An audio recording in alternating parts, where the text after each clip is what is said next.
il y a un niveau de diversité que l'on va appeler histologique.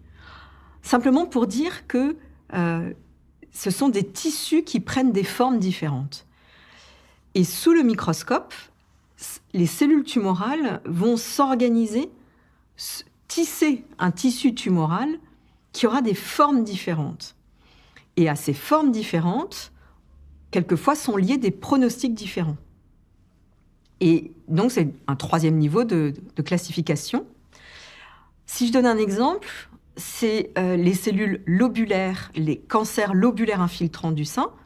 C'est le deuxième grand type de cancer du sein. Ça représente 15% de nos patientes qui ont des cancers lobulaires infiltrants du sein, souvent un peu plus âgées. Qu'est-ce qu'elles ont, ces cellules lobulaires? Elles sont comme ça, rondes, petites, isolées. Et elles vont aller infiltrer le sein sous forme de petites cellules décrochées les unes des autres. Donc là, ça ne fait plus un tissu bien solidaire, c'est des petites cellules isolées les unes des autres. On va appeler un cancer bien différencié, un cancer qui ressemble vraiment de très près à la glande mammaire normale. Donc ça, c'est la première caractéristique qu'on observe tout de suite en regardant soit la biopsie, soit la pièce opératoire. Et ensuite, on va regarder cette capacité que les cellules tumorales ont à se diviser. Nous, on le voit avec l'image des mitoses, c'est-à-dire des chromosomes qui sont en train de se diviser. Donc là, on va les compter. Si la tumeur est agressive, elle va avoir beaucoup de mitoses, et nous les comptons très précisément pour établir un grade. Et ce grade est également composé de la forme des noyaux. Je disais que les noyaux, c'est le cœur de la cellule qui contient les chromosomes. Donc c'est facile de comprendre que plus il y a de chromosomes anormaux, plus c'est le bazar au niveau des comptes de chromosomes, plus les noyaux vont être gros, atypiques et différents d'une cellule à l'autre, parce que ça va traduire l'anarchie grandissante possible dans les cellules tumorales.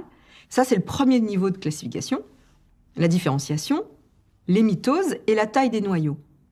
De là, on va tirer un grade qui est extraordinairement robuste. Le grade d'Elston et d'Ellis, qui est 1, 2 ou 3, et là, qui est déjà une très bonne indication de la classification du cancer. Donc le grade 1, c'est très bien différencié, c'est peu grave, très peu grave. Grade 3, c'est indifférencié et plus grave. Ça, c'est le socle robuste sur lequel se base la définition du pronostic. Après, il y a quelque chose d'extrêmement important, c'est la taille de la tumeur.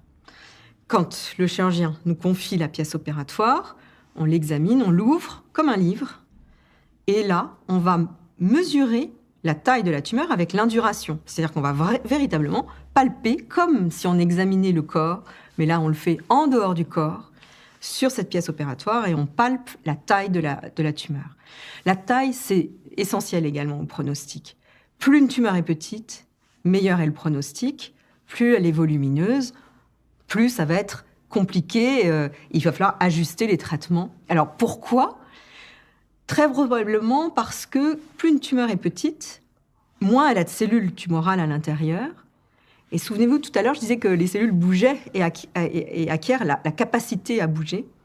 Et en fait, c'est tout le problème du cancer, d'essaimer des cellules à partir du sein malade pour aller donner, en fait, ces petites micro-métastases qui se tapissent pendant des semaines, des années, et qui, après, peuvent donner des métastases ailleurs que dans le sein, sans qu'on comprenne encore exactement pourquoi. Mais tous nos efforts, c'est essayer de prédire si cette petite tumeur a été capable de donner des métastases. Donc, le grade et la taille, c'est vraiment des socles importants de la définition du pronostic.